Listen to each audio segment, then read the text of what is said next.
Good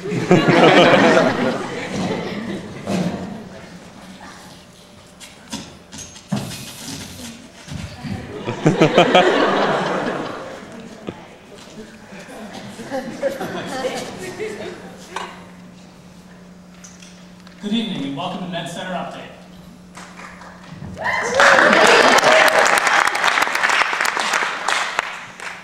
The ladies in the admissions office were voted nicest women alive by the OSU College of Medicine medical students. When asked for a statement, they were too preoccupied by Dr. Stone, who had locked herself in her office screaming, "Those!"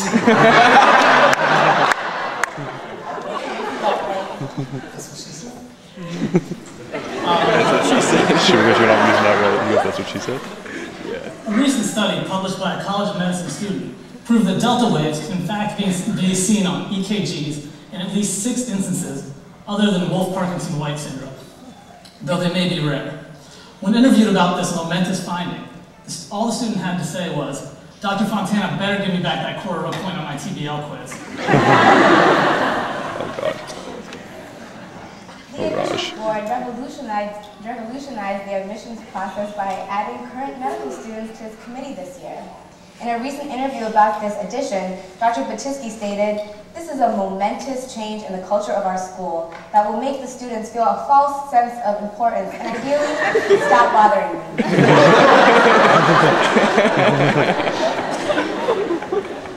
There was a stir at the College of Medicine a month ago due to the Med 2 and 3 genital urinary exams.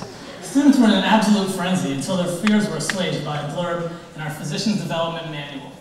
I quote, "During these sessions, you will be examining and be examined by fellow students, and thus need to be dressed appropriately. Students will not practice genital examinations on one another." Recently, there has also been a university-wide push to better emphasize and enforce the sexual relations policy. We all know that students are forbidden from having romantic relationships with professors whose classes they are currently in. Come on, guys, we all know better. This isn't Grey's Anatomy. But I take my final OSCE next week and I call dibs on Dr. Knudsen.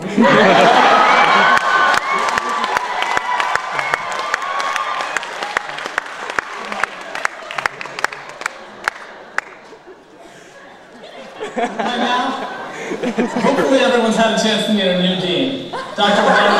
Chip Shoba. Well, he's agreed to meet with us tonight for a one-on-one interview that'll hopefully enlighten you on his plans for the College of Medicine. Thanks for agreeing to meet with us, Dr. Shoba. I'm Shuba.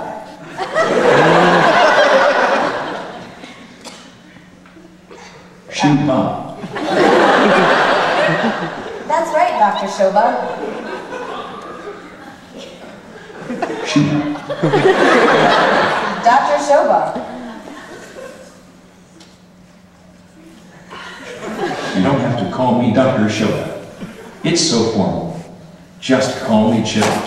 Actually, just think of me as one of your peers. Oh, okay, Chip. On that note, you have been very vocal about really getting to know all of the students here at OSU College of Medicine. How do you plan on accomplishing this? I'd love for the students to feel comfortable asking me about anything, from residencies to classes and beyond.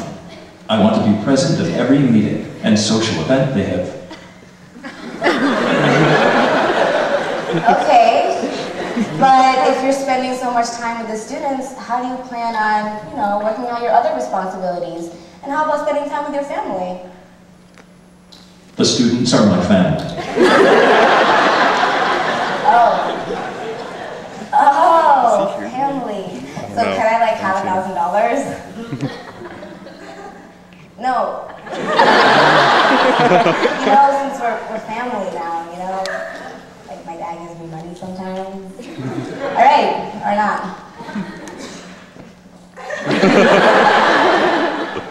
Twas only a figure of speech. Twas. Yeah.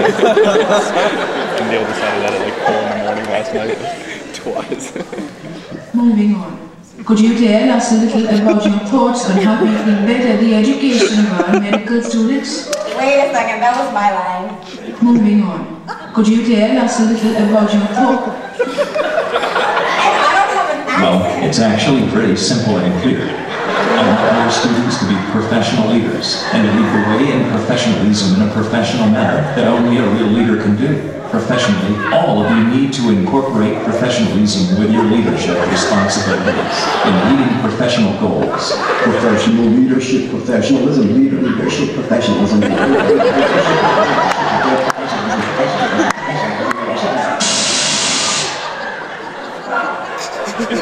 Next one, Raj. Here's today's word.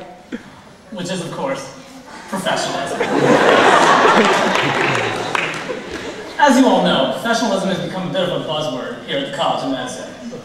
I, for one, think that it's great for us to be able to summarize the essence of our education in one simple little ism.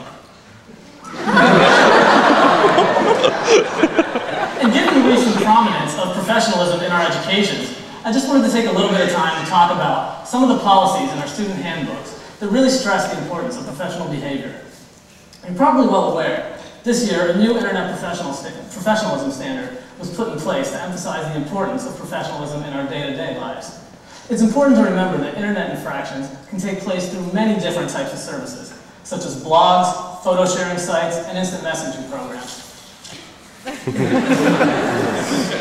Noah. It's also important that the information we put on the internet represents our school and our profession in a positive light.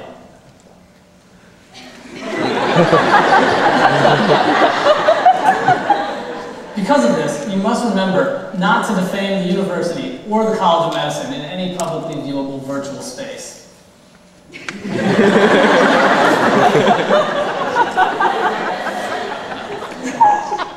There was also the institution of a new dress code for rotations, mandating that students maintain formal dress and not wear scrubs. Though some may not like this new rule, I for one think it's a great idea. After all, what kind of person walks around at work in scrubs? Another very common sense part of the new dress code is the imperative that proper undergarments must be worn at all times while on rotations.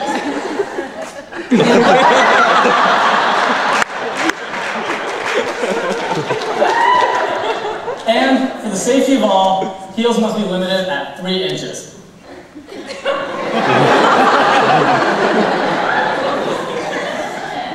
Another new College of Medicine policy is implementation of regular and surprise talk screens for the students. Now honestly, I think this policy is important, but unnecessary. You're medical students. You shouldn't be doing stupid things like abusing drugs at this point in your lives. Would you want drug abusers with the power to write prescriptions in charge of your life or death decisions?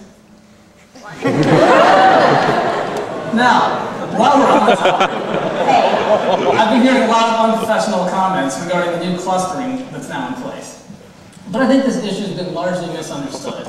Our students aren't given ranks. They're simply placed into clusters, depending on how they perform relative to the other students in their class.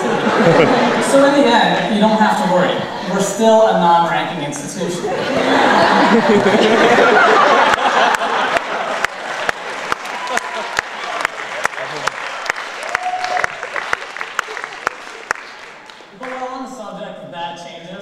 I'd like to take a second to state my opposition to the recent changes in the Senior Partners Program. The Senior Partners Program was a longitudinal 4-year experience to engage the students throughout their entire medical school curriculum. But the past year, it has been foolishly reduced to a mere 2-year commitment.